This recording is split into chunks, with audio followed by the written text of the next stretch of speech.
I'm with US EPA Region 5 in Chicago, and I'll be the moderator for today's session, which is Public Awareness and Public Programs Promoting Food Waste Reduction Initiatives and Promoting Public Food as a way to ease food waste. So our first speaker is Brian Rowe. He is the Van Buren Professor in the Department of Agricultural, Environmental, and Development Economics at The Ohio State University. Brian attended University of Wisconsin, where he received a bachelor's degree in agricultural economics. He then went on to receive a PhD in ag and resource economics at the University of Maryland.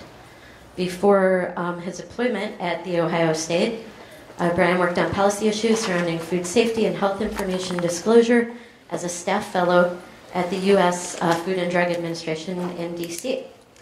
He has served as an editor of the American Journal of Agricultural Economics and as faculty program leader of the undergraduate program in his home department. His current research work includes work studying the economics of food waste, local foods, and water quality. So let's give Brian a big hand. Thanks so much.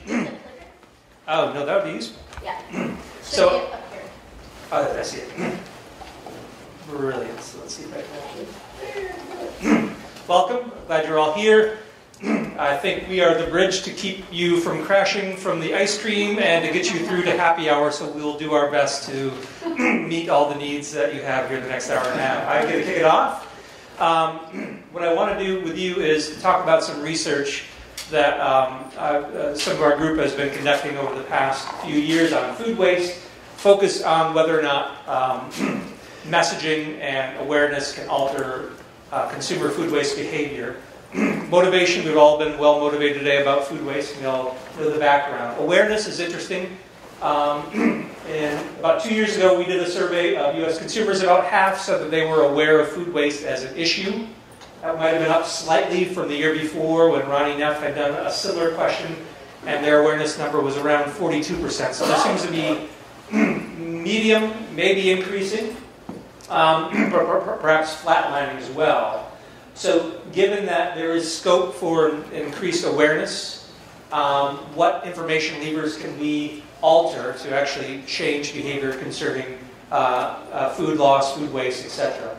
And what evidence is there that such programs actually prompt behavioral change? So what I want to do today is review 3 types of studies. One that just looks at messages encouraging food waste reduction, mainly in kind of buffet, cafeteria-style settings. One about elimination of date labels on milk packages that we've just completed. And then one on self-monitoring of food intake patterns and how that affects plate waste specifically. So, can we just reach the masses and tell them, hey, cut it out, stop wasting food? Several places have actually tried this. Kansas State went into their cafeteria for 6 weeks. In 2011, they measured solid food waste quite carefully. About 300 students were tracked specifically over 2 weeks of baseline data collection. They did a big messaging project in the cafeteria. For 2 weeks, they switched it up, used a different message for the next 2 weeks. The messages were basically for the first 2 weeks after baseline: all taste, no waste, eat what you take, don't waste food, just kind of saying, hey, this is it, stop doing it. And then they kind of baffled them with some further knowledge about how much was being created, how much was being disposed, etc. over the next 2 weeks. What they found was typical edible plate waste was around 0.14 pounds, I think this is per patron, per meal. And it decreased by about 15%, which was statistically significant when they hit them with the first message. Second message, not a big change. So, what was going on here? Well, we got a first message that decreased waste significantly after the 2-week baseline data collection and 2 weeks of messaging. And then a second, more detailed message had no additional effect. How do we interpret this? Hard to say. It might have been something to do with the quality of the content of the messages. Maybe the first one was very effective, the second one had no additional effect. Maybe it's just that people were primed to change and any message would have done it, so maybe it wouldn't really matter which direction this went in, they only tried it in one direction. Or you really can't rule out, maybe this was just a seasonal effect. They had no control location. So Maybe it was just that they were reducing their food waste as the semester went on, and they happened to coincidentally line up with the messaging. Have others tried something similar? Yeah, U of Illinois went last fall. My colleague Brenna Ellison there and some of her colleagues. Here they had a control setting. So they had a treatment place that was wasting about 0.2 pounds of food per student per meal. Again, all you care to eat. They had a control unit that was all the way on the other side of campus. One received the messages, one received was the control location, and they splashed the place with signs and napkin holders and on the walls. Here are some of the messages that they put out there. One slew of them was kind of a lot of food waste. Maybe we should stop it. Another set that said, hey, we're doing our part. Dining services is reducing waste. We're diverting it from landfills. We're putting it into a digester, all this stuff. And when they went and measured, they found no effect of the messaging on food waste. Why is this? No significant effect. A couple possible explanations. One, and this goes back to Laura's discussion of the keynote, they had a lot of messages in here that were emphasizing dining's efforts to reduce the impact of food waste. Kind of letting students perhaps off the hook emotionally with respect to their own efforts and decisions, or maybe they just needed to have a better, different type of education effort. So we went in and did our own kind of much more small intervention here. We recruited local residents and students to complete a face-to-face survey. About 40% were students, 60% from the community. We offered them a free meal as part of compensation. Featured sub-sandwich segments, apple slices, chips, and drinks, all pre-measured, pre-weighed, so we knew exactly how much each was. We measured their food selection, we measured their plate waste surreptitiously, and it was a between-subject study design. People came certain days, got different types of information. So we would bring them in, we'd give them a welcome sheet. The first thing we told them is where the food waste was going. Was it going to a landfill or to the compost pile? And then we gave them an information card, either about food waste, and the information card was similar to things you've seen. Food waste is bad, a lot of it. Put it in the landfill, bad things happen. If you compost, that actually relieves some of the environmental problems. Or we gave them a placebo information treatment about financial literacy, just to make sure it wasn't a general information effect. They did a little quiz to make sure they were paying attention to that. They ordered their food, selected their food, went and ate it. We collected everything that they didn't eat. And then they did another survey of attitudes and the like. And we debriefed them and let them on their merry way. And so we had about 4 sessions worth of people that got the food waste impact data and were told it was going to the landfill. About 85 people that saw the compost was going to the compost pile and got the food waste information, and then another set of groups getting the other types of information. So if it was a baseline treatment, just going to the landfill, we didn't give them any information about food waste. They were wasting about 41 grams per person at this meal. Hit them over the head with how bad food waste is. Boom, about 3/4 of that waste went away. If we did the two good things, which was to talk about food waste and then tell them that we're composting, a fair amount of backsliding. They wasted a little bit less than baseline, but nowhere near the amount when all we did was hit them with the food waste information and stayed silent about where the waste was going. So you think you're doing the best, you're talking about your good things that you're doing in the back of the house, you're telling them to do their part in the front of the house, and actually that might not be the best outcome when you're looking at the highest part of the hierarchy, which is not creating waste in the first place.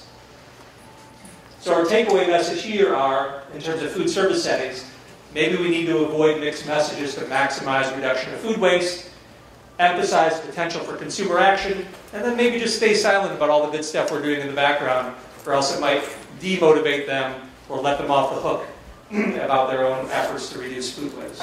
That's kind of our tentative thought in this area. A lot of replication needs to be done, but it seems like there are several bodies of evidence that might be pointing to this.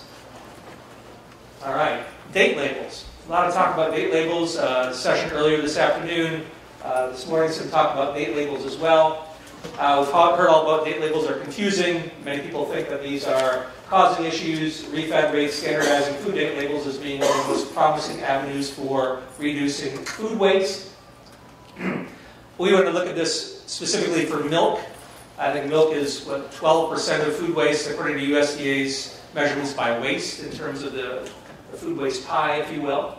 So we brought in, just this summer at Ohio State, 88 regular milk drinkers. We had them smell 2 flights of half-gallon whole milk containers.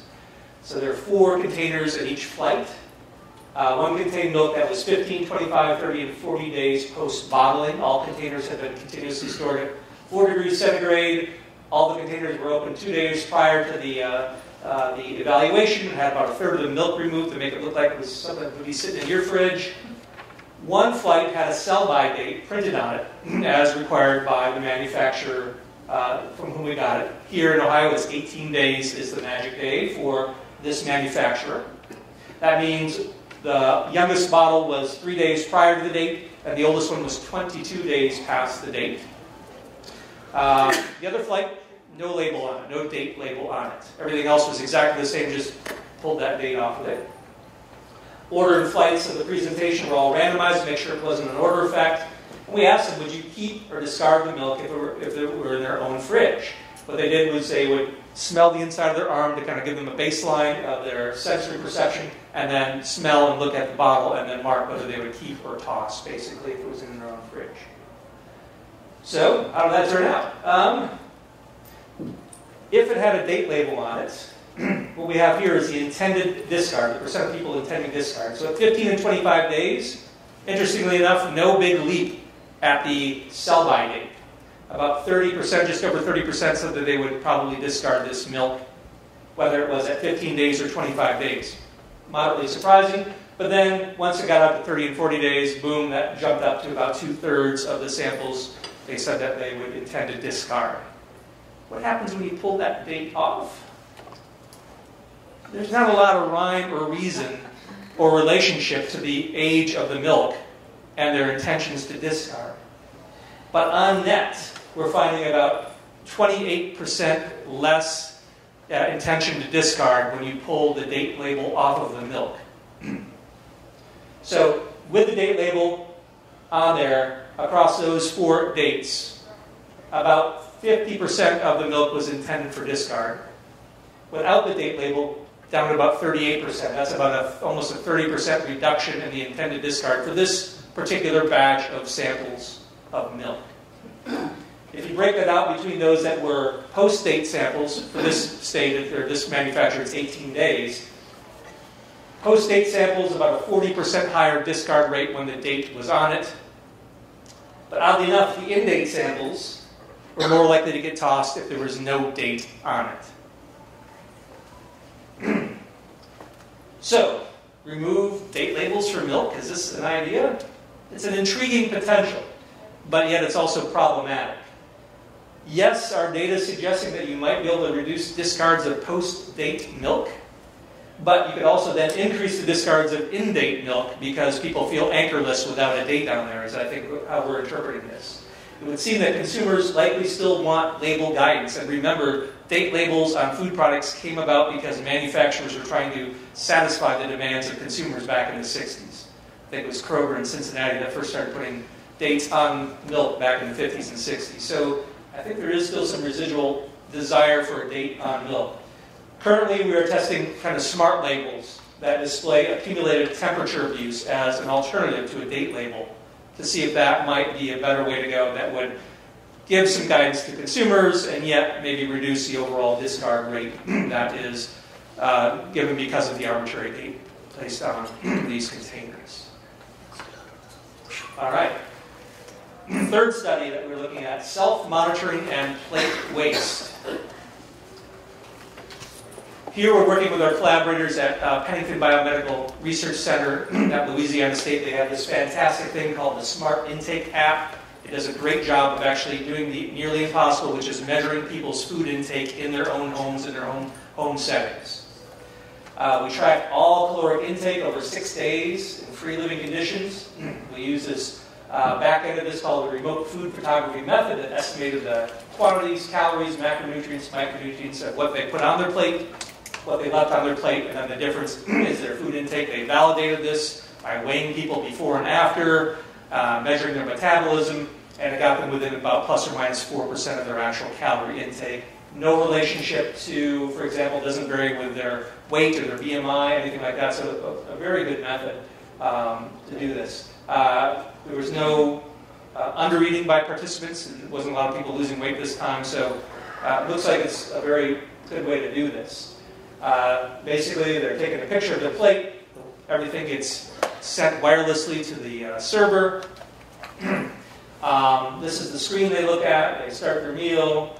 They get a before or after picture. They take the picture. They load it up and send it off their way. Maybe put on some notes if it's a bit confusing. And then here's the plate waste that we're very interested in, the after picture.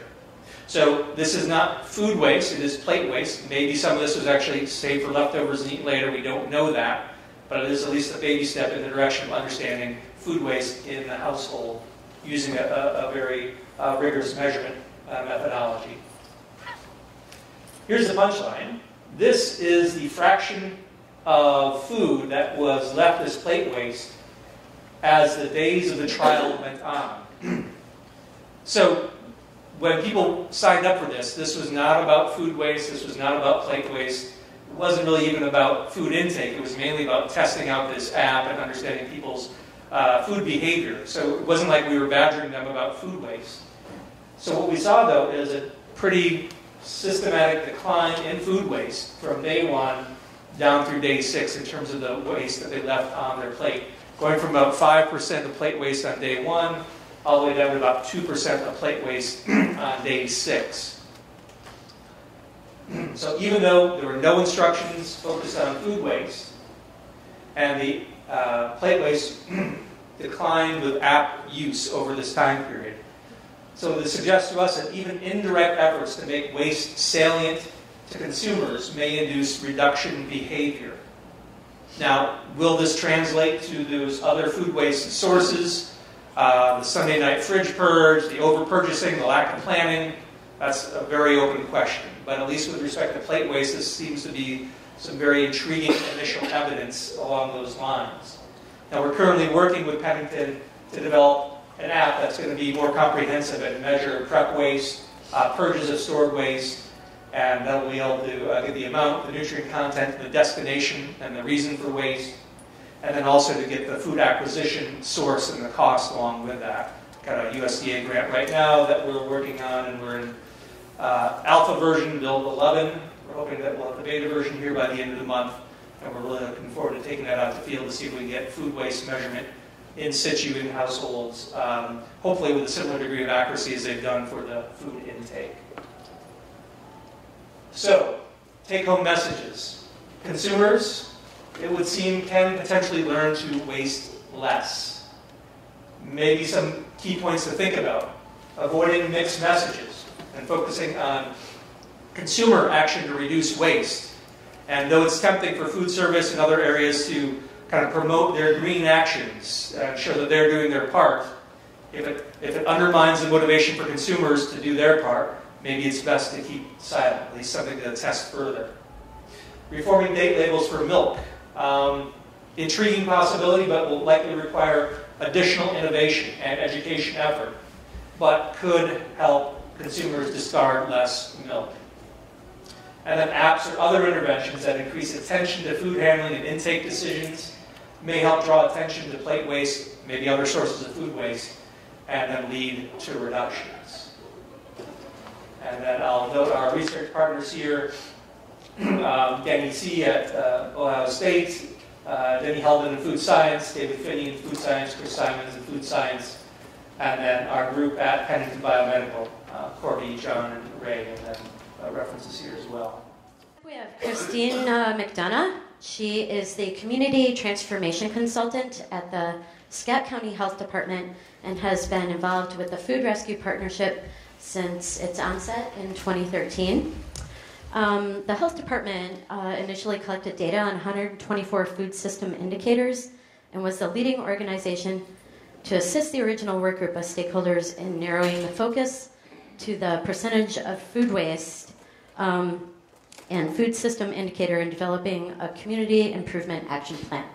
Kristina's position grants her the ability to remain highly involved in the Quad Cities' first ever food rescue partnership. She earned her bachelor's in health promotion from the University of Northern Iowa and is a certified health education specialist. Thank you. There you go. Thank you everyone for coming to this breakout session. I'm excited to share with you information about the Food Rescue Partnership. And so, as it was briefly mentioned, in 2013, the Scott, is this better? Okay, sorry, don't like microphones. In 2013, the Scott County Health Department collected data on the food system within Scott County. So we looked at 124 different indicators. We began with how many farms were in Scott County, what those farms were producing, and then moved on to the spectrum for how many people in our community utilize WIC and SNAP services, the percentage of vegetable and fruit consumption, all the way to the last end. We're looking at how much food waste was within our community, residentially, and then also professionally.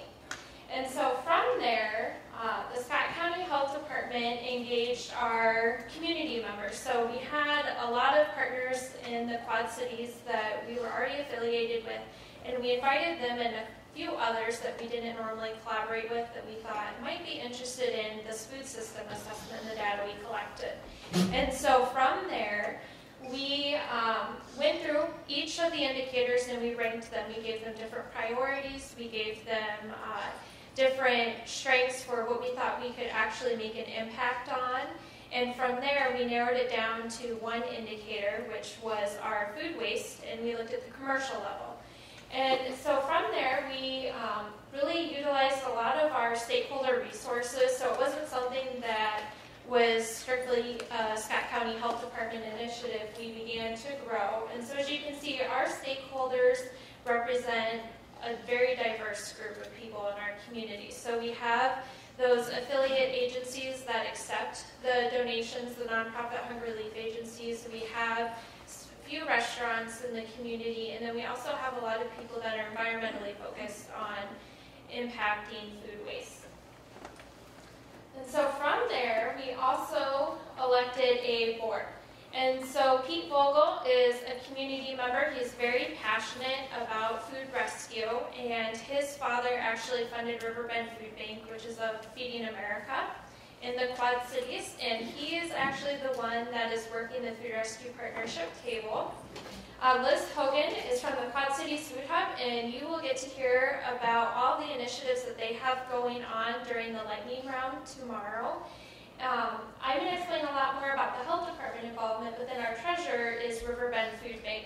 So it's important to know that the Food Rescue Partnership, we are not an official nonprofit. We still operate as a coalition. However, if there are any grants or anything of interest, Riverbend Food Bank is kind enough under its mission to allow the Food Rescue Partnership to apply for grants and, with their blessing, use their nonprofit ID for several initiatives. From there, when the health department was very first getting involved with food waste, we're very familiar with the restaurant inspections, so with the date labeling and everything like that. That's typically when anyone thinks of a health department, they go right to the restaurant inspection component. So we had a lot of learning to do as far as food insecurity and what we could do to impact food waste in our community. So we reached out to Table to Table in Iowa City. Is anyone familiar with Table to Table? So really great organization, and what they do is transport food from the donors to the nonprofit hunger relief agencies. So they don't operate as a meal site, they don't operate as a food bank or anything like that. They strictly focus on transportation within Iowa City. We also looked into a little bit more information about Eat Greater Des Moines. Everybody's hand should go up because they have a table. So if you visited the session, hopefully you saw their table and spoke to Aubrey, but they really focus on the communication piece. So again, they're not operating as a food bank or a meal site. They wanted to provide education and really fix that component of communication. So a lot of the times places may be interested in donating the food. Transportation's a barrier. That's what Table to Table takes care of. Communication's also a barrier. So that's what we learned about Eat Greater Des Moines. So that kind of helped us figure out what we wanted to be in a sense of when we grow up. But Iowa City and Des Moines, while population size is very similar to the Quad Cities, we knew that we might have a different need. So we created, throughout all of our stakeholders, a food rescue questionnaire, and we asked the professional food establishments in our area a series of questions. And so this looks pretty intimidating, But really the first three questions are, prior to today, has your organization been concerned about food waste? Everyone said yes, no one wants to waste food. And then we went from there to, currently does your food establishment donate food? And if yes, there's a series of questions. Who do you donate your food to? How frequently do you donate? And what type of food are you donating? And is there anything that we can do to improve the process? If people said no, they weren't donating, there were two quick questions. So why are you not donating, and what can we do to encourage you to begin donating? And so through the questionnaire, we had 104 food establishments and then 12 nonprofit hunger relief agencies answer, and we found that education and awareness was the largest component. So a lot of places just didn't really think that it was a problem. They knew that they threw away some food, but that was then. They weren't really thinking about combined as a whole. Transportation was a big barrier for the Quad Cities. So again, you have maybe a restaurant that you're speaking to, they're interested in donating food, but right away they can't send their staff to donate the food. And a lot of nonprofit hunger relief agencies, being volunteer-based, cannot send volunteers to go pick up the food. So there's the barrier for transportation. Liability concerns was a large one, so a lot of people actually would call and say, well, it's against food code, we can't donate. And I have some, well, I'm from the health department. It's okay. It's not against your food code. And so giving them some information on that as well. And then communication. So great, we want to donate food, but there's hundreds of places in the Quad Cities. Who do I donate to? And how do I figure out those logistics? So these were the top identified community needs. And so from there we decided we really needed to sell this to a lot of people. So we created through Augustana College a multi-level interactive map. And so this map actually shows food accessibility in the Quad Cities. So everyone here, I'm assuming, is very familiar with food deserts. And so any area outside of the circle grids there is a food desert in our community. And so the students in this GIS class have labeled the food pantries, the convenience stores, the farmers markets, the grocery stores, pretty much anything you would want. And when you visit the Food Rescue website, and I'll have that information up on the last slide, you can go into the different layers and you can remove layers, add layers. Talking about transportation component, we also added a layer for our bus system. So it was a really great tool for us to have to help show that there is a need for food to be donated in our community. Because a lot of the times they don't think that hunger is right within the community. They think that it's abroad. So from there, we also created a resource guide, which I'm very proud of. And we have a few that we did print here. So I can pass these around after the session. And I'll leave any extras with Pete at the table. And it can also be downloaded on our website. But we thought, we have all of these great community partners that not one of us is an expert on the entire food rescue area, but we have our components that are strengths. And so we came together and developed a guide that talked about the liability concerns, general information about the FRP, the fact that there are hungry people in the Quad Cities, believe it or not, and then what type of food is safe to donate for those professional food establishments. And if your food is going to be donated, what safety procedures do you need to follow? Is it any different than what you have to for your inspections? And it goes on throughout providing some information. And then we thought, okay, we have this great resource guide. Where do we go from there? So we hosted a food rescue workshop in the Quad Cities, and we invited the professional food establishments and the retail food stores to come learn more about food rescue in our area. And so in this workshop, we know it's really hard to get a hold of the food establishments. Are really busy. They're prepping for lunch in the morning. They have a little lunch rush. They're cleaning up. They're getting ready for dinner. They have dinner, and then they're done. So we offer 2 sessions. We had 10 to noon and 2 to 4. So it was identical material, identical speakers, nothing changed.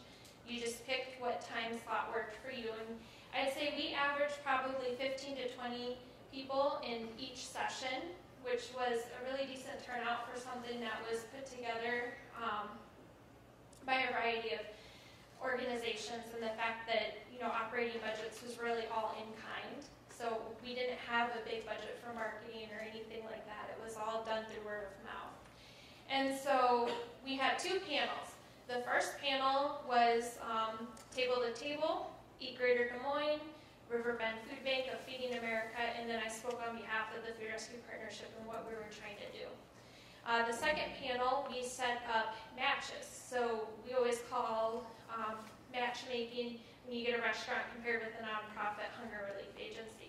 So we had Outback Steakhouse and who their recipient agency is in our community, and then we had a smaller mom and pop shop and their recipient agency. And so they talked about what this looks like at the restaurant manager level, chain versus small, and then what it looks like once the food is actually donated to the nonprofit hunger relief agency. So it was a really great session, and that was nice for those food establishments that aren't already donating, but they wanted to know how much extra work might be for my staff or myself.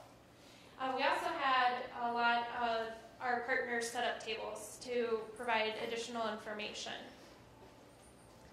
So from there, we also started a food rescue recognition program. So we wanted to continue to get the word out there. So we created a window cling certificates and did some press releases on getting the word out. And then also hopefully a way to engage the general community and get members involved. And so we have here Outback Steakhouse and Ross's Restaurant, which we're highly involved with our workshop and our community coalition. And we've had a lot of the school districts in the area that are donating food or composting or animal feed, and they can get recognized. We promote them on our Facebook page and our website. And so it's something that we continue to adapt. So at first we focused primarily on feeding hungry people. So if you were donating to a nonprofit hunger relief agency, then we decided, well, there's a lot of people that are composting. We should still recognize them for their efforts. So that's what we did with the recognition program within the last few months. And then specifically for the health department, because I know when you talk about food rescue, usually the health inspectors are the ones that get the bad raps, even though we actually, at least, again, it's in each state, but in Iowa, the only thing that's required nationally is the baby formula. But our inspectors, if they go to a grocery store, they're not going to make the grocery store throw out food based off of a date label. They don't check dates if it's non-prepared food. They only do that in the restaurants with the prepared food. And so education through the health department is something that those professional food establishments that have a license are really liking from us. So we incorporated information in our Serve Safe classes. Are any of you familiar with Serve Safe? So if you're a restaurant, you have to go and get have at least 1 or 2 staff people Serve Safe trained, and it's knowing about food safety, temperatures, and additional information. So I come and talk at the beginning of each session for just 10 minutes about food rescue. It's very condensed, just saying there's the Good Samaritan Food Donation Act, and if you're interested in learning more about donating, contact the Food Rescue Partnership. On top of that, the Rock Island County Health Department and the Scott County Health Department on our web pages. So a lot of people that are going in to get information to renew their licenses will come to the health department website. So we have on our website, right under food licensing, food rescue. So just instead of throwing away your excess food, have you thought about rescuing it? And it hyperlinks over to the Food Rescue Partnership website. So it's another form of education, and people really seem to, when they have a food establishment, trust their inspectors to give them appropriate information. And in addition, any of the inspectors carry information. So they have our brochures, information on the Good Samaritan Food Donation Acts in their briefcase. So when they're going out doing an inspection, if it comes up in conversation, they have some materials on them to provide. And then they also come back to the health department. They'll stop by my desk and say, hey, I was at Wendy's today and they wanted some information on food rescue. Can you give them a call? And so it's keeping that communication going. The Food Rescue Partnership recently joined the EPA Food Recovery Challenge as endorsers. So while we're not actual participants, a lot of what the EPA Food Recovery Challenge promotes is very similar to what we're already promoting. We always refer to the EPA food recovery hierarchy. So we decided it was a great fit to become endorsers of the challenge. So it's really easy if anyone's interested in doing it as an endorser. All you have to do is add a slide about what the challenge is and then try to encourage people to actually sign up. And so that's one of the things that when we're providing education, if they really have detailed questions and they want to know what it looks like in their trash cans and do the sorts, we're not going to do that as a food rescue partnership, but we can get them in touch through the EPA Food Recovery Challenge, a lot of tools and options, and they can be the ones to really get to the nitty-gritty of it. And so it's been wonderful. We love the hierarchy. And again, whenever you have someone from a government agency, a lot of those restaurants tend to feel comfortable in their decision to donate food or composted or animal feed. And so there's a lot of great resources. How many of you are in Iowa? So I know if I'm rattling off some information, it's good. And I hope that you're somewhat familiar with this, but I just want to remind you that the Iowa Department of Natural Resources has many available resources, but I wanted to particularly mention the Solid Waste Alternatives Program grants. So these are provided quarterly for projects including source reduction, recycling, and education. And there's a lot of projects that they can help divert from the landfill. There's an Iowa Food Waste Stakeholder Coalition. And so this coalition is similar in nature to the Food Rescue Partnership. It's looking at food recovery at the statewide level and is hoping to actually create a comprehensive white paper and take that detailed report for approval in food waste and recovery efforts. There's also the Iowa Waste Exchange, and so this is a part of the Iowa DNR, and the best way to describe them is saying that one person's trash is another man's treasure. And for example, a restaurant that has vegetable scraps, solid or spoiled produce can be donated, can be sent to a compost or animal digester, so there's other options available. And lastly, the Iowa Waste Reduction Center at the University of Northern Iowa has been focusing on food waste reduction and landfill diversion, particularly from the environmental perspective, over the past 5 years. So they've developed numerous resources that can be put to use. They can provide free technical assistance. So I don't know if you noticed on our stakeholder list, we have the Iowa Waste Reduction Center as one of our stakeholders that really helps us get the information out there. And they have been amazing, and we hope that any of these resources are something that could help you do something similar in your community. So next up is Jenna Segal. Jenna is the USDA Farm to School Regional Lead in the Midwest region, supporting farm to school programs and regional food systems in the Great Lakes region. So Thank you. All right, can you all hear me all right? Okay, so thanks for the intro, very brief there, right? But my name is Jenna Segal, and I'm the Farm to School Regional Lead based in Chicago. I work with the USDA's Food Nutrition Services and the Office of Community Food Systems. So basically, we support farm to school efforts, and today I'll be talking about how farm to school efforts reduce food waste. And it's a unique approach because we usually talk about farm to school in a different way, and I'm really excited to talk today about really how farm to school activities and child nutrition programs really are some best practices that reduce food waste efforts using some research and some practices that we've seen with our grantees. How many of you have heard of the Office of Community Food Systems? Okay, we have a couple hands, but basically it's an office that we have at the USDA. We're a national team, and our goal is to really support these local food systems and local communities, focusing on the idea that supporting local economies is really beneficial, and supporting farm-to-school efforts, things of that nature, really helps support the economy, the health, the environment, and really the community's health as a whole. So today what I'll be talking about again is what is farm-to-school.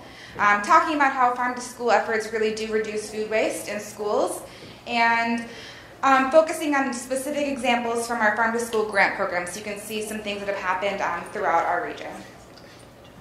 So who hasn't heard also of farm to school?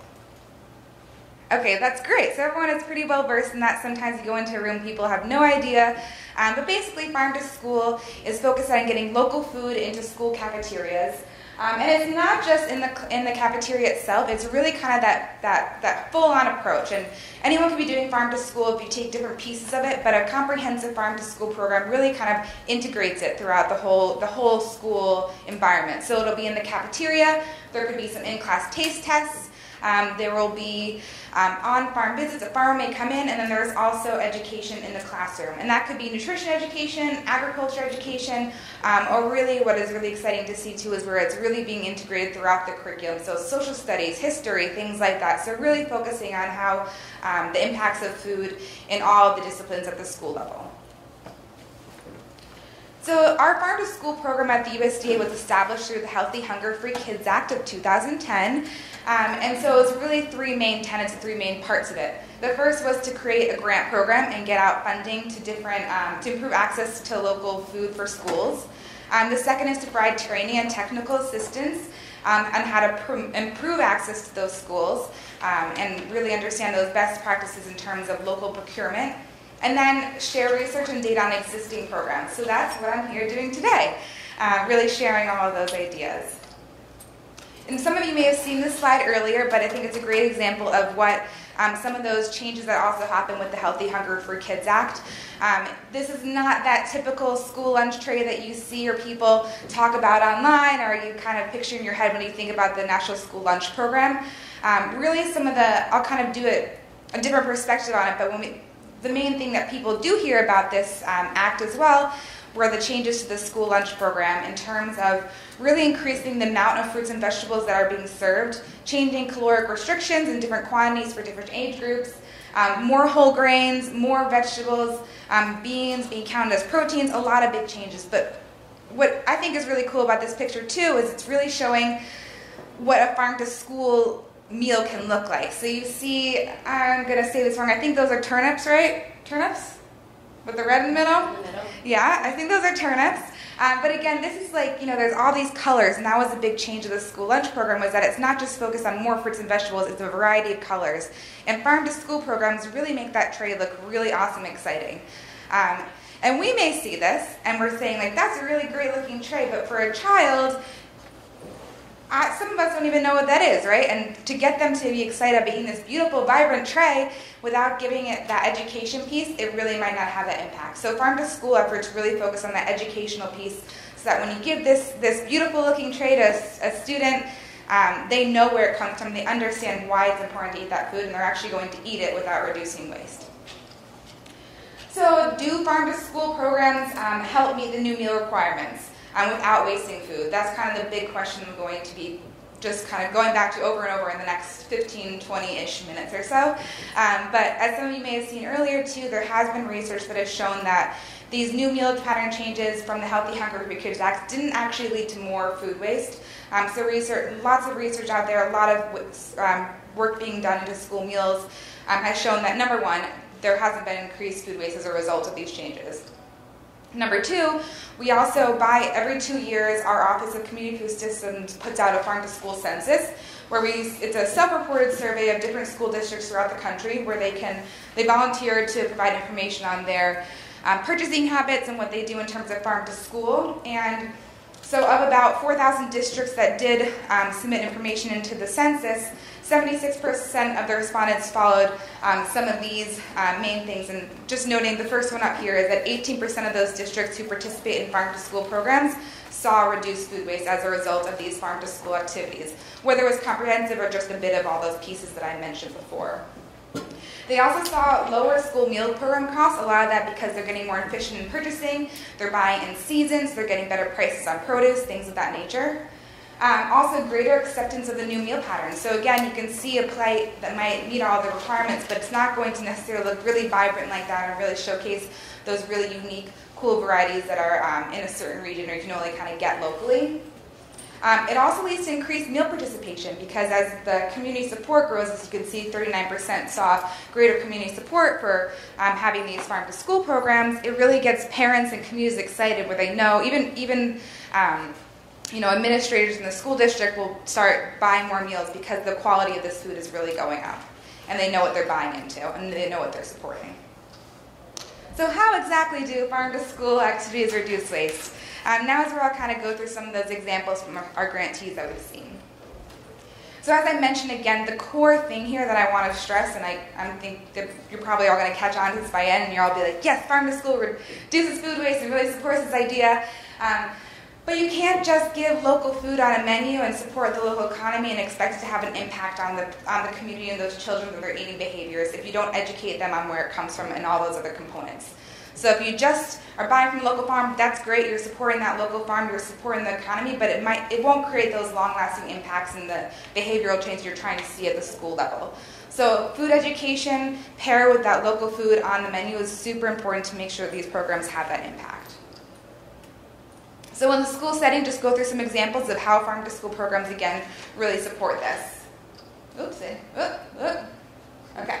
So the first one, and I want to mention to you, some of you were here during Josh's presentation on the National School Lunch Program and how really tying into this food recovery hierarchy where schools can reduce waste. So now I'm going to, again, focus on farm-to-school, how it really fits into all that. So the first thing is step one with these food service trainings. So a lot of our grantees and a lot of farm-to-school programs, you enter a school district, they've been doing heat and serve, they have no kitchen equipment, they have nothing to cook with, they don't even have knives. The staff has been in there for years just popping things in the oven and serving it.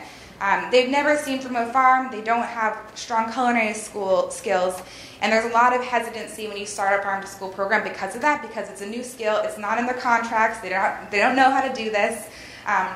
But through our grant program and different farm-to-school programs, one of the important things to get everyone on board is to give them that self-efficacy, is to train them. It gets everyone on board and excited about really promoting farm-to-school efforts in the district. So one thing that's really, again, important is, number one, to get that equipment and to train staff on how to use it. So in terms of food safety, a lot of food nutrition staff and people in the kitchen, if they've never seen produce from a farm, or if they're just getting stuff out of can, if they see some dirt on it, they might be like, ooh, that's moldy, that's not good. So step one is educating the staff on that. A little dirt is not a bad thing, and letting them know how to handle that fresh produce. Chopping skills to minimize food waste. It's about buying effectively too. So if you're buying pre-chopped bagged broccoli, you're going to have a different amount of waste and different ordering quantities that come as a result of that. So your staff, if they're not trained properly, they might see a big, all this cauliflower and just throw out the stems, and they don't know that they can use different pieces of it. And then another piece too with educating staff on this is using herbs and things like that can be easily grown on a school property, and that enhances flavor. So a little can really go a long way. That if a school district isn't ready to grow all this produce in a school garden and use it all, they can grow some herbs and add a little bit of color to some of that prepackaged food they're already using, and it really can go a long way. Another piece is marketing. Again, as you kind of talk about how to get kids excited about eating more food and not waste it, when local food is served on menus, kids will eat more. And again, that just doesn't come with you if they don't know that it's local, so marketing is really important for that. This is a post that was created by one of our grantees in Minneapolis. Minnesota Thursdays, they use our farm-to-school grant funding to work with an ad agency, and every month they'll feature a plate that's fully grown within their definition of local, so within Minnesota. And they highlight this so everyone knows it's on the menu, the community knows, and kids walk in and they know that all of that is coming from a local farm. You can kind of see it, but that's the star, that map down there shows you where the food is coming from. So again, it's just another piece where that marketing makes it so that kids will want to eat that food. And all of this data on these slides, when I say things like, when local food is served on menus, kids eat more, that's a statement that is derived from research. So a lot of this is backed up by the National Farm-to-School Network has this really awesome fact sheet that's like, farm-to-school works, and its research shows that. So it breaks it down into environment, public health, nutrition, and all these peer-reviewed articles that are really supporting farm-to-school and how they've had that impact. So that statement isn't just like, I feel passionate about this. That's based in facts, and if you want that, National Farm-to-School Network has a really great resource that has all the citations and everything, so I'd recommend looking that up. This is another example, Illinois Harvest of the Month, that was also created through a grant program where it's basically highlighting a different seasonal item each month and then putting this in cafeterias. There's educational materials that go along with that, promotional items that can go get on the menus, and so the kids know that that item is not just it's not just a, heat and serve can, it's really coming from a local farm and giving them the education that goes around with that. So marketing is super important to make sure that piece there, that when local food is served in the menus, kids eat more, they know that it's local, and they know they'll be excited to eat it. In-class taste tests. Another one of those facts that children often need to be offered food as many as 10 to 15 times before they'll be willing to eat it. So the more that you can reinforce that new food item on the menu throughout the school environment and throughout the community, the more they're willing to try it. So taste tests. In the Midwest and the Great Lakes region, we have this Great Lakes Apple Crunch, where everyone in October crunches into 1 million apples. And it's just a really great way to promote this idea of, number one, is food at the height of when it's fresh. So if a kid is eating that apple and, out of season from far away, it might be mealy, they might end up just hating apples. But if you're letting them understand what a really fresh local apple tastes like, they'll develop this really great relationship with it. So allowing kids to taste it as many times, again, will make it so that they'll be willing to try these items. When you serve that food to them, they'll be excited about it and they'll be willing to taste it and learn that for later in life. Experiential learning. Willingness to taste fruits and vegetables increases with hands-on food-based activities and school gardening. This is a picture from one of our elementary schools in Waterford, Michigan, just showing that kid in the garden and the bounty that really comes from it. So again, as I mentioned before, this is research-based. This is experiential. Kids that get their hands dirty when they go into their classroom and they start that seed and they put it in the garden, they go to the farm, that increases their willingness to taste those fruits and vegetables, and that food, when it's being served to them, they won't waste it. They'll get excited about it, especially when it actually does come from a local source. And a lot of critiques around school gardening and that experiential learning is that, or the hard part about it too, is that in the summer months, school's out. And what do you do when you have this awesome garden and no one's attended and you're just kind of wasting more food that could be used? So again, a lot of our grantees have figured out really innovative ways to reduce food waste in the garden during summer months. So I just have kind of a list of really cool things that I've seen in my work where families or neighbors will adopt the garden in the summer. So they'll kind of tend it during summer months. They can harvest some of it for free at no cost, and then it is used by the school during the school year again. So it's kind of kept up. Summer food service program. If a school district has a summer food service program, that's a great time to incorporate more local food into those menus, and that's something that we're really pushing at the USDA as well. It's the peak of the summer is when everything's available. Incorporate that local food when it's less expensive into those meals. Partnering with a nonprofit or a restaurant. Again, another example in Minnesota was that there was one of the school gardens, there was a really passionate chef that really, had some students or some of their kids were at that school, and during the summer months, they adopted that garden. It was an Italian restaurant, so they were growing tomatoes and herbs and things like that, so they would kind of adopt in the summer and were able to use it during summer months, keep it up, and then once school was back in session, it would be taken over again. So finding those really unique local partnerships helps with those summer months. Then again, being effective, weeding now, not later. That has a huge impact if you weed it all at the end of the school year. It'll be great by the fall. So it's really important to weed it early. And then there's some other ideas of getting kids involved in students having summer interns, giving them job opportunities during the summer months, and planting smart. So using quick return crops that you can plant, like radishes that are only very short turnaround, so kids can actually see the whole cycle of that plant and then eat it in the cafeteria. Another example is composting. So this is a district in Colorado, in Greeley, Colorado. So it's that idea of any food that is wasted is composted, and it really goes back into the whole life cycle in the school. It's used in the school garden at that district, and then it creates some really awesome soil, which then they can create plants in that are really healthy and happy, and then use in the cafeteria again. So it's, again, that whole full circle piece, and getting kids to, while food is still wasted, of course, in a sense, but the food is composted, it's being reused. Kids are understanding that process, and it goes back into the system. As I mentioned before, local in the summer, this is really where the bounty is, and getting the main point of the USDA and the Food Nutrition Services is to get food to the people that need the most, and to our program participants. But again, it's also supporting American farmers. We're in the USDA, we're really trying to do that. It's one of our core concepts.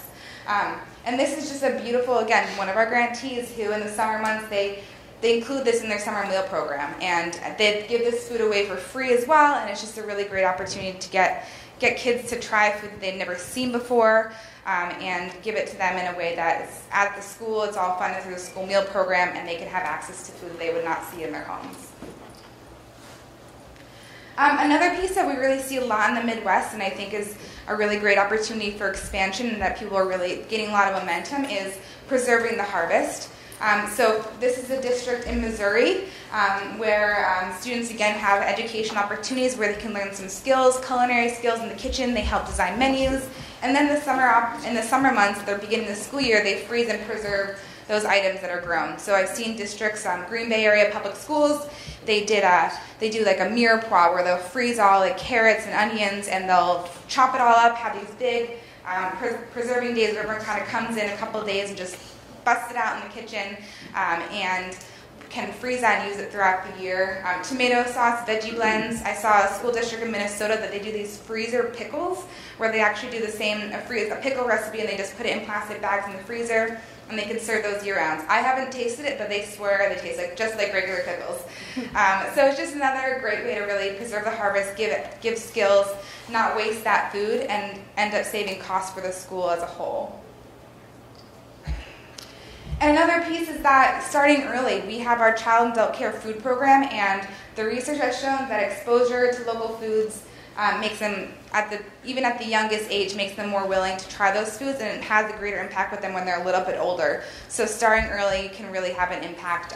Getting kids in the garden, tasting peas, it really does make an impact later in life, and just later in the school year and in their educational experience too. And of course, I would have to mention the effects on farmers.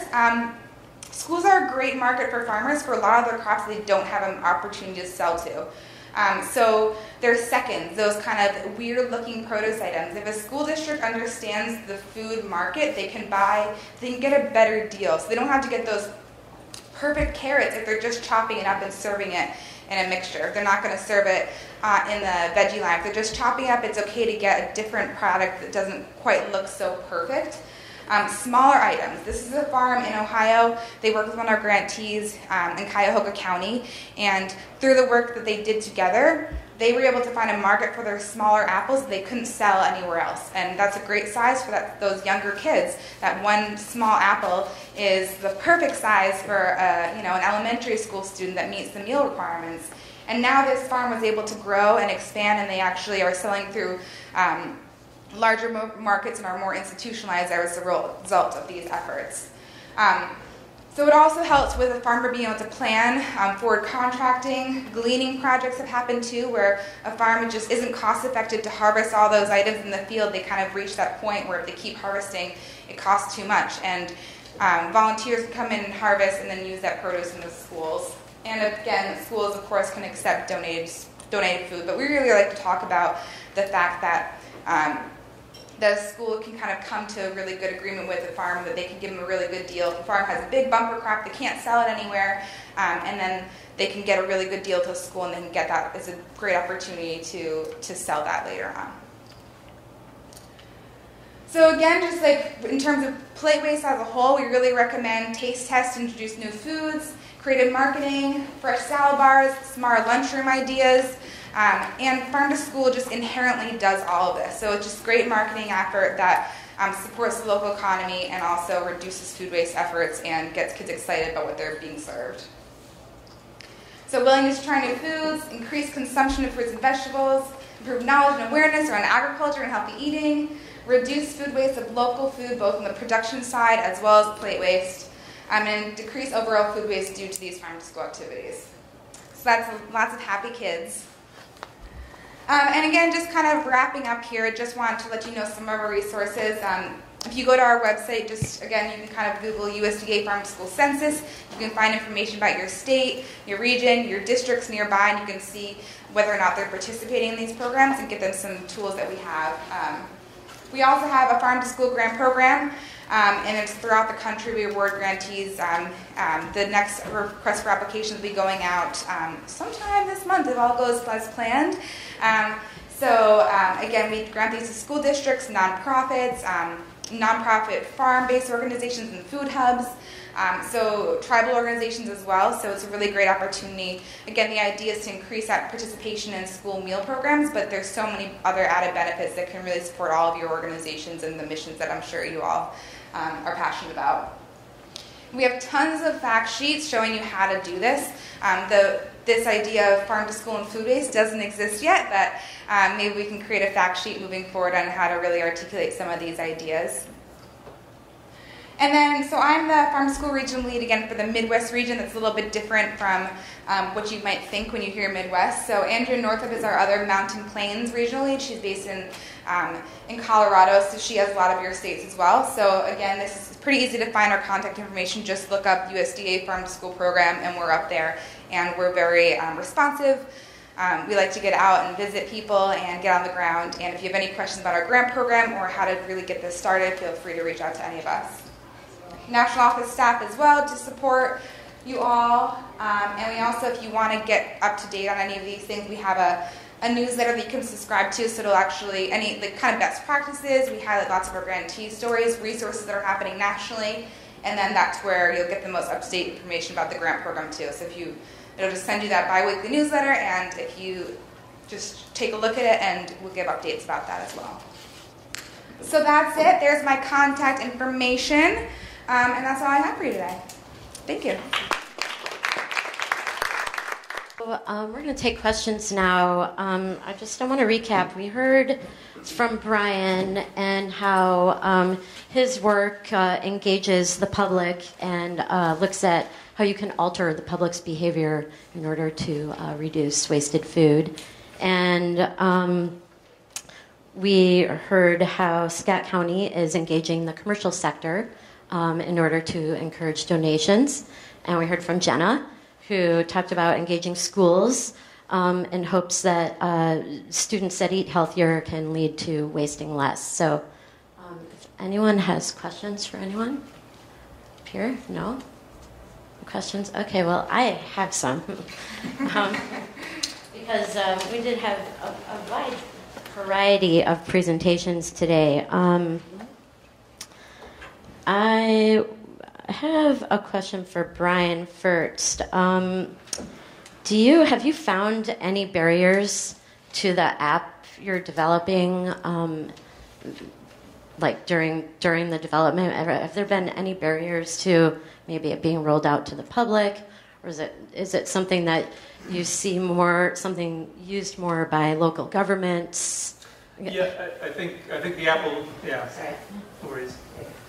I think the first iteration of the app will be mainly focused on research initiatives, because it will be costly, because you do have to recruit people to, as Laura knows, to do these types of things. And then there's also, because of the precision, we get very precise estimates. There's a back-end data processing part that has some cost to it as well. So it is, at the beginning, going to be very research-focused. We do believe there's a potential then to, if we find that just people self-monitoring and using an app makes them actually reduce or change their patterns in desirable ways, then maybe this is something that could be moved to a downloadable platform where people could use it to kind of self-track, and if that has benefits, then maybe we could do something broader that way. Yeah. Christina, have you found it more difficult to, because it's really hard for me. I recruit for Food Recovery Challenge for EPA, and it's really hard to get people on board. So thank you for being an endorser. But do you find it more difficult to engage chains like Wendy's, like you mentioned, as opposed to the mom and pop, restaurants or, the single restaurants? It is a little complicated. So there is a more national push happening. So all of the Jardin restaurants are donating food, as well as Outback Steakhouse. So there's a lot of chains that are doing it. Panera is also very good about donating their food and making smart choices in other areas as well. However, we found, and I really probably have said Wendy's, but that was one of the places that, since I already put it out there, we'll follow through, that one of our health inspectors at Scott County was doing a routine inspection, and one of the staff asked her, why can't we donate food? And she said, well, what do you mean? And he's like, we have all of these salads, and my manager said we can't donate it because of the food code. What's going on? Why won't you let us donate the food? There's got to be hungry people that could benefit from these salads that we make. And so she provided them our resources. She gave them the Food Rescue Partnership brochure, information on the Good Samaritan Food Donation Act, and when she came back to the office at the end of the day, she asked that I call and follow up with the manager. And so I did, and the manager was on board. However, then it had to go up his hierarchy, and that's where I had his approval, but then at the regional level is where it kind of got shut down. And I even tried to say, well, Panera does it, Outback does it, Red Lobster does it, don't you want to be the first fast food chain that does it and really set the mold for, places alike? And it was something that at some point at the end of the day you do have to accept. The no's we're not available to right now, and we are going to be doing our data collection again, and so I'm hoping that when we go through and engage those people that said no, they weren't donating, following up with them and seeing, have they begun to donate. A few of them we know has already changed some of their habits and started donating food or working with a farmer for animal feed and compost. But traditionally, mom and pops are a little bit easier because they're more community focused. A lot of the mom and pop shops, we have a great farmers market in the Quad Cities at the Davenport Freight House, and so they like to purchase food locally. They like to donate the food, so those businesses usually are a little bit easier to get involved because they're community focused. When you go back, are you going to look at the potential number of restaurants that have increased their donations, or are you going to quantify the amount? We're going to look at revisiting if we need to change any of the questions from the survey at all, because we had Augustana College, one of their classes helped make, it was 350 phone calls that between the Scott County Health Department and Rock Island County Health Department, we had identified restaurants that are usually pretty friendly to the inspectors and act like they have time and they want to learn information. We didn't call those places that are maybe a little bit irritated by us coming and doing the routine inspections, but through Augustana, they were required to say this big, long, one-page statement before they even got to the survey. So we're partnering with them again. We're going to work with their review board on maybe changing some of the information demographically that they're required to say, which I'm sure you're very familiar with. It's quite lengthy, but I think, we did ask approximately per week, how many pounds of food are you donating? So we will follow through with a lot of the very similar questions. So it'll be exciting to see the results the second time around. Can I follow up with a question? So how many of the groups, so I'm thinking Wendy's is probably also, and other major chains are worried about brand reputation, and then if their food is in what's seen as a lower, undesirable outlets, however misguided that is, they might have that problem. Was that a stated issue? And also was it a stated issue that people are afraid that all of a sudden every cook becomes a philanthropist and they can overproduce and become less efficient by overproducing so that they can then be give more food? Are those concerns raised at all? Because I've heard those raised in other settings. It was all branding. So when I spoke to the next person above the store manager, they were concerned that, well, it's going to go out in the Wendy's salad box and it's going to have our logo on there. So then they were concerned if it's a day old, what are people going to think if there's someone that's going to this meal site and receiving this salad? And it's like, well, that's how Red Lobster does it. Everyone is so excited when they see the Red Lobster biscuits at the meal site. They don't care if they're a day old. So it would be the same thing with the salads. And, really a salad can sit for a few days and still look delicious as long as you didn't put your dressing on it. The lettuce isn't going to get soggy or anything like that. So it was branding in the image, and that's where you get into that with the food dates at the grocery stores. And so that's something that even the health department, and I'm not an inspector, but I want to say it's 7 days for prepared food is when the inspectors will actually throw the food away. But a lot of the places, especially the chains, have 3 days to 5 days and before they would actually throw away the food, and they don't consider it safe. So hopefully the second time around we'll be able to get those fast food establishments, because they do a lot of prep way in advance, where most restaurants do, but the fast food, they generally have a lot more prepared since you went in and out in less than 5 minutes. So. Have any of the fast food restaurants complained about space and a place to keep that? That is also another concern, because a lot of them are working with limited storage in the back of their house, and obviously they have to keep all of the food to the same safety guidelines for temperature. So if they're getting a new shipment of any sort of perishable food that needs to be kept in a freezer or refrigerator, a lot of the times they say they don't have the space. But then on the other hand, the Outback Steakhouse is Ross's restaurant, that's a smaller mom and pop diner in our area. Like, well, but it's a day or a few hours before a nonprofit comes and pick it up, or they'll drive it at the end of the day on their way home, or they'll do it on their lunch break, So there's ways to working around it. It just comes down to if they're making smaller excuses like that, they're clearly not interested at the time. And again, accepting the no, we will come back and harass you later in a few more months. Yeah. So I have one final question for Jenna. Thank you for that. And that's kind of similar to what I've asked her, because I'm always looking for ways to engage people and get them on board. Do you find that it's more difficult to engage urban schools as opposed to schools that are in rural areas or suburban areas, basically because of their location to local food, or, as far as distance goes? Not really. A lot of the work we do is really based on kind of where people are at. So in a rural community, they may already have really strong connections with farmers. Whereas in an urban community, it's a different problem where it's kind of like a local, fresh kind of an issue as well. So it's really, I was talking to Brian about this before, but it's really about kind of meeting people where they're at. And when we talk about farm to school too, we talk about kind of like the low-hanging fruit and baby steps and support those little wins and market those things. So it's really about understanding your audience and saying, okay, you don't have to do all of these things. What makes sense to you? So again, we're not necessarily going out and saying everyone has to do this. We really say this is a best practice. This is a way to make it so that you're feeding your community, you're learning something too to improve your own health and the health of the people that you're trying to work with, and you can bring that home.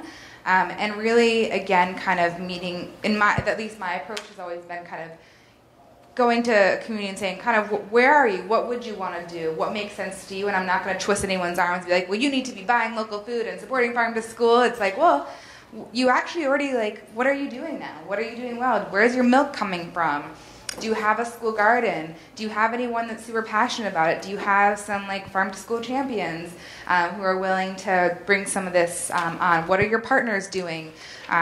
Things like that, and then just giving some guidance on ways, kind of those small things that a lot of times there's this perception of farm to school costs a lot more, and really it doesn't. It just takes a lot of time to do that, and it can be really overwhelming too, where a district can say, well, how are we supposed to do this? We don't have any of these resources, and we just say, again, celebrate those small wins and think about the fact that those superstars that we really promote have been doing this for years and years and years and don't put it all on themselves and have really relied on a lot.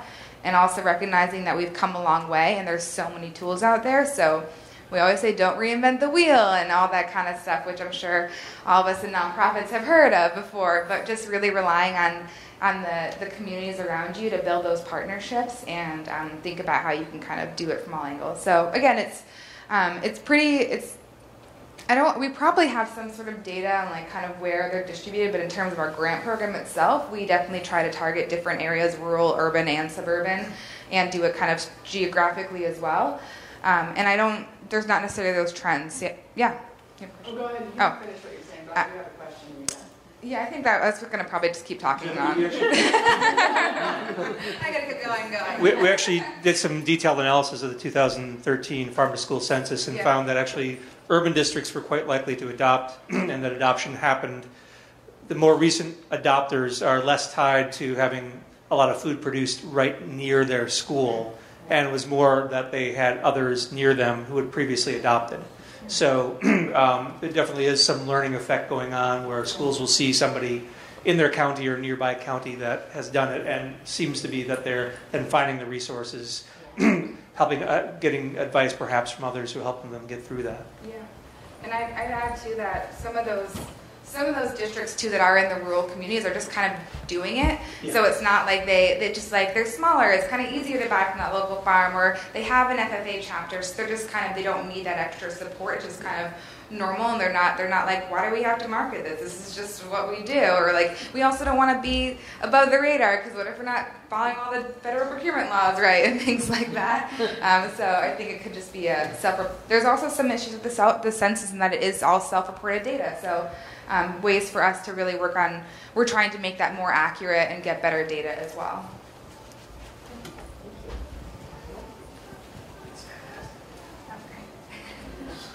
So, Jenna, I have 2 questions for you. First of all, the Farm to School program, is that available to public, private, parochial, anything, any type of school? And the second question is, do you do any Farm to School programs for preschool programs, so that the taste and all that with the younger kids might be a little bit easier to get them to try new foods versus first, second, third grades? Yeah. It's an exercise today. Okay, I just lost some train of thoughts there, but in terms of preschool age children, there's actually a huge push right now, Farm to CACFP and Farm to Early Childhood. There's a lot of great resources and energy that's being put behind that, and funding as well. So it's really, for you guys? For us, it was one of the priority areas for our last grant cycle, and this year when we release the RFA, we'll kind of see what's happening there. But it's definitely, I think the Kellogg Foundation is putting a lot of energy and funding into that as well, and it's something that the National Farm to School Network too is putting a lot of energy into supporting that. So there's a lot of really new, exciting resources and tools that are going out there to support farm to early childhood. Mm-hmm. And the first question, Private and parochial schools? Yeah, so with the grant program, it's open to nonprofit school districts. I believe some for-profit, but the idea basically is that we prioritize school districts that are over 50% free and reduced. So it's mostly going to districts of higher need as well. So we're really trying to target those districts that really wanting to increase access and really kind of level that playing field for students that would not necessarily get that access to fresh local food. All right. Anyone else? Any more questions? Oh, okay. Here we go. Hi. So I had a question for you, Christina. With the transportation you said as a barrier, have you guys addressed it all with purchasing a vehicle through the partnership to kind of help transport that? Are you guys still kind of relying on the agencies to come and pick that up? Or what are you guys doing for that barrier? So that's actually something that we started looking at after the data collection, and we at a few of our stakeholder meetings thought, do we need to become the table-to-table of the Quad Cities, similar to Iowa City, because transportation was identified as such a high need. But we also were aware of Riverbend Food Bank in our area was in the process of the corporate and national levels making a deal with Starbucks to start accepting food donations from Starbucks. And so through that agreement, Riverbend Food Bank purchased one vehicle to transport prepared food, and so they are going to be tapping into that market a little bit, and pretty much all of the recipient agencies in our area are affiliated with Riverbend Food Bank. And then separately from that, we also realized that we're a community coalition, so we aren't the nonprofit, we don't have the volunteers, we have a lot of very engaged stakeholders and community partners, but a lot of us, it's just one small component of our job duties. And so we really thought focusing on education awareness was the most important thing we could do. And then we're going to address the transportation at a later date. But we pretty much told everyone that we've done our matchmaking and connected them with a donor, that if it does become an issue, to call us and let us know, and we can help you figure it out. And then Liz Hogan, who's presenting in the lightning round tomorrow, the Quad Cities Food Hub, they have a refrigerated vehicle because they do a lot of stuff in the food deserts for bringing food that they have at their food hub and their farmers markets to underserved areas. And so that's also an option if we do decide at one point that we really need to start focusing on transportation. But so far we've done pretty decent with education and awareness, which is less complicated So hopefully at one point there will be something, but I also think that Riverbend Food Bank is going to be slowly getting a little bit further into that with this new Starbucks agreement that they have. So, yeah. Is US Food Rescue in Iowa or not? The online app that basically allows people to be the Uber to connect? 0%? Food Rescue. No, it's not. Okay. But I actually had someone at another presentation that we were doing, they're like, you should call Uber and see if Uber drivers would be willing to transport the food. And so we hadn't talked about it in great length, but we're like, ooh, maybe that would be something that would be interesting to look into. That's similar to that, called 0%. It's actually you pay to use it, and people, calls Uber and they come and pick it up and then take it to a local agency. So. Yeah, and I wasn't aware of that, so thank you, because we can look into that as well. A lot of museums in Chicago use it. Great. Yeah. On that, there's also a database called Means Database. Yeah, is there a presentation on that? Yep. And so they have drivers and food pantries too. So like I'm a driver for Means Database, so I get notified whenever there's food around too. Yeah, and I have heard of Means, but I don't think there's anything in the Quad Cities for that yet. All those surly Uber drivers can deal with the food, if not people. Right, exactly. Well, but then the health department, we get into the food safety, so that's always still our first thing. So you don't want, if it's prepared food, you need it to be refrigerated or have a nice blanket or something like that. So that becomes another logistic that I would like to see us maybe finding a way through that through some grants. All right, we had a couple of other questions. So for Christina, if you Okay. want to love that. Okay. In developing the map, I'm curious, was the data on the stores for the food deserts, was that readily available through the health department? Was that an actual count? So that was that map was super impressive because Augustana College, I can't give them enough of a plug. They first off created our logo, which I think is really cool, in their graphic design class, and then they had their GIS intro level class. So they collected all of the data on themselves. It was a semester-long project. We were not supposed to give them any information. So the college students did it all themselves. So they contacted the city to get the bus route information. They contacted the grocery stores to get information. And then they even tried calling to see which places accepted WIC at the grocery stores and sold baby formula. And so they did it all themselves, which was very impressive. You can purchase that information too. Yes. We have a presentation tomorrow on that. Yeah, so their professor was great. He was really wanting them to do it. And Augustana College in our area does a lot of community level projects where a wide variety, like I said, the graphic design students created our logo. They want their students to not just make up a fake logo or GIS map. They want it to actually go to use. So they'll help a lot of people that don't have funding in the community. Free help. Yeah, it's awesome. And it's a great experience for the students. Yeah. All right. I think, do we have any other questions? No? All right. Well, thank you.